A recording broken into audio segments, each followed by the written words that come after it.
எல்லாமே நல்லா போகும் இல்லை, எவ்ரி ரிலேஷன்ஷிப் இல்லைங்களா, எல்லாத்துலேயும் அப்ஸ் அண்ட் டவுன்ஸ் இருக்கும். ஸோ அந்த இடத்துல அது தேவைப்பட்டுச்சு, கரெக்டாக அந்த இடத்துல அவர் கொடுத்தாரு. அது ரொம்ப நல்ல இம்பாக்டாக இருந்துச்சுங்க.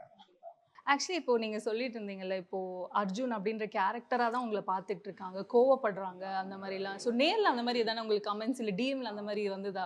"ஏன் இப்படி இருக்கீங்க? புரிஞ்சுக்கவே மாட்டீங்களா?" அப்படின்ற அந்த அந்த மாரி மாதிரி வந்துச்சு, நடுவில் வந்திருக்கா? வந்துச்சு. ஸோ அந்த ஏன் மாரி புரிஞ்சுக்க வியர்டஸ்ட் மாட்டேங்க. டிஎம் அப்படின்னா எத சொல்லுவீங்க? வியர்டஸ்ட் டிஎம்னு இல்லைங்க. ஒருத்தவங்க இதே மாதிரி தான் டெக்ஸ்ட் பண்ணி யூஸ்வலா வரது தாங்க.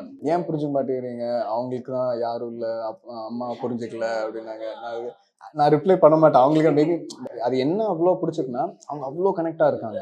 அவங்க அது அவ்வளோ ரியலா எடுத்து அவங்க அதை அப்ரிஷியேட் பண்றேன் நான் அவங்கள. பிகாஸ் அந்த மாதிரி ஆடியன்ஸ் தான் எங்களுக்கு இன்னும் பூஸ்ட் கிடைக்கும். ஓகே, அவங்களுக்கு இவ்வளோ பிடிச்சிருக்குன்னு தெரிஞ்சிருக்கு. ஸோ அதை கிரிட்டிசைஸ் பண்ணல, எனக்கு அவ்வளோ பிடிச்சிருக்கு அவங்கள இன்வால்வ் ஆகுறதுனால. அதுவே அவ்வளோ பெரிய விஷயங்க. அவ்வளோ இன்வால்வ் ஆகி ஒருத்தவங்க வந்து கேட்குறாங்கன்னு இருக்கும்போது ரொம்ப பெரிய இதுதான்.